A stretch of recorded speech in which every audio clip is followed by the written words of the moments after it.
Thank you for joining us for a patent snippet, a short, focused snapshot around various literacy topics.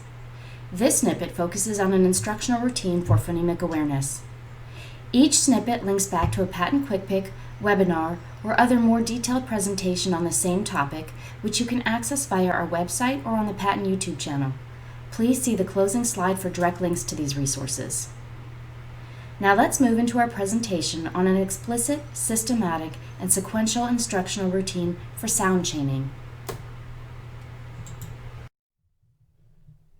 For this sound chaining activity, you will need manipulatives of different colors and a list of words that you will orally present to the students. When gathering manipulatives, ensure you have enough for each sound in a word. Remember that each sound is represented by a different color, so you will need to have manipulatives that come in a variety of colors. For the purpose of this demonstration, we've used felt squares. As we all know, the best and most powerful instructional routines are explicit, systematic, and sequential. So before we move into the routine, let's first review a progression of skills. Sound chaining is a skill that, like any new skill, not all students will be ready for at the same time. It's important to know where your students fall in the scope and sequence of phonological awareness skills so you can start with the appropriate skill before moving on to more complex tasks. You will note this list starts with blending syllables, but before you begin there, you want to make sure your students have a sense of word awareness, which is being able to track words and sentences, and that they're responsive to rhyme and alliteration during wordplay. This list, ordered from least to most complex, is a scope and sequence that comes from Louisa Moats and Carol Tolman's Reading Rockets article, The Development of Phonological Awareness Skills, which was based on Lucy Hart Paulson's work. Please note that a link is provided to Louisa Moats and Carol Tolman's article.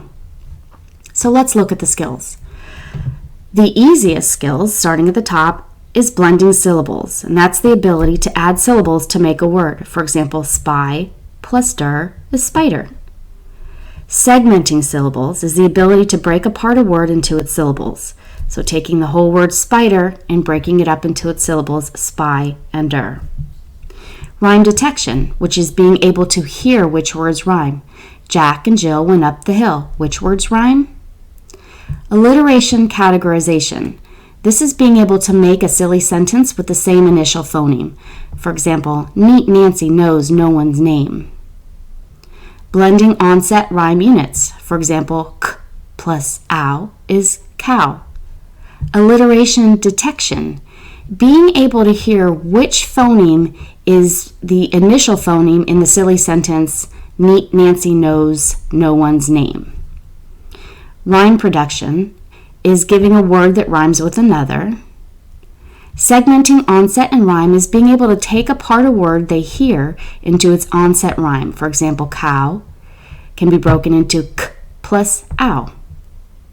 Finally, the most complex skill is segmenting phonemes. That's taking a word, bat, and breaking it up into its individual sounds, b, a, t. So as you can see, the most basic skill is the ability to blend syllables, and the most complex of these is segmenting phonemes. It's at this point, segmenting phonemes, that you can begin sound chaining activities. So you can see there are many skills the students should be able to do before you attempt to do sound chaining activities with them. In addition to the scope and sequence of basic phonemic skills, you'll want to keep the following points in mind when designing your sound chain word lists. When you're first starting out with your students, consider using words with continuous sounds. These are sounds that students can hold on to and thus connect for longer. For example, the word mom consists entirely of continuous sounds. So it would sound like this. Mom. You can hear that each sound can be held on while moving to the next sound to blend. Continuous sounds are sounds that can be held until the breath runs out, and these sounds include f, l, m, n, r, s, v, th, sh, z, and zh. You can include words that end in stop sounds because students don't need to hold on to these sounds as long as the initial and medial sounds. Stop sounds are sounds that only last for one explosion of breath. For example, b, d, g, k, p, t. Finally, wait to use words that begin with stop sounds until students can hold on to individual phonemes long enough to blend. This is very beneficial for students who have a hard time keeping one sound in mind or remembering one sound that they've just blended long enough to move to the next sound.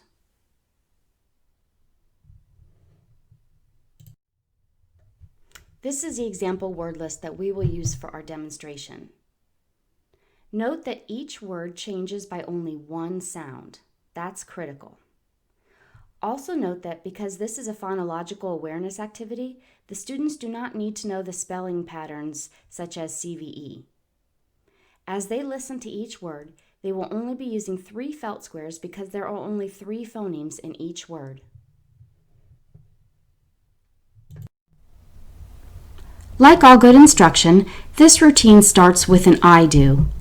In this example, the I do model is a word that starts with a continuous sound, which makes it easier for students to hold on to that sound as they move to the next sound. Tell the students, we are going to listen for sounds that change in a word. Watch how I do it, and then it will be your turn. Touch a different square as you say each sound in the example log.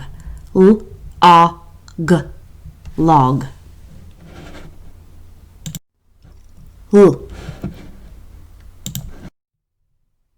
Move your finger to the next square and provide the medial or middle sound, ah. Move your finger to the last square and provide the final sound, g. Log. Tell the students, now I'm going to change something. I'm going to change log to dog. Model this change by taking out the first square and replacing it with one of a different color. Say, I changed the first sound. I changed the L to D, so the word log changed to dog. Now it's time for the we do. Tell the students, let's do some together. Listen for the sound that changes. Show me mess. Always ask the students to repeat the word. This way you can ensure they have heard it and are pronouncing it correctly. Allow the students time to set out 3 felt squares for each sound in the word mess. M-S.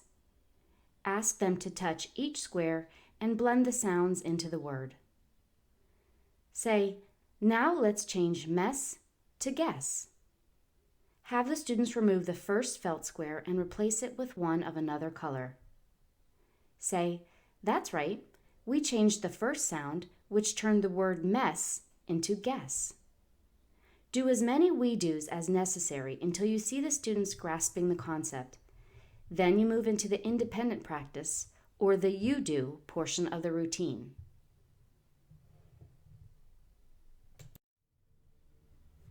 Tell the kids it's their turn to practice on their own.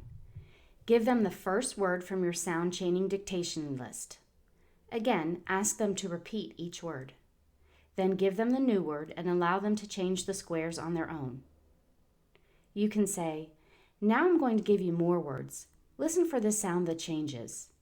The word is Mike. Say Mike. Have the students repeat the word, then lay out a felt square for each sound. Say, now let's change Mike to like. Students will take out the first felt square and replace it with another one of a different color. Continue with this script for the rest of your list. Here's an example of what you might say when dictating your list of words, along with how the students should respond. And that wraps up the routine, the I do, we do, you do routine for sound chaining. For a more detailed discussion on this topic, go to our Patent website at www.patent.net, as well as our Patent YouTube channel, where you can view literacy-related podcasts and quick picks. Thanks for joining us.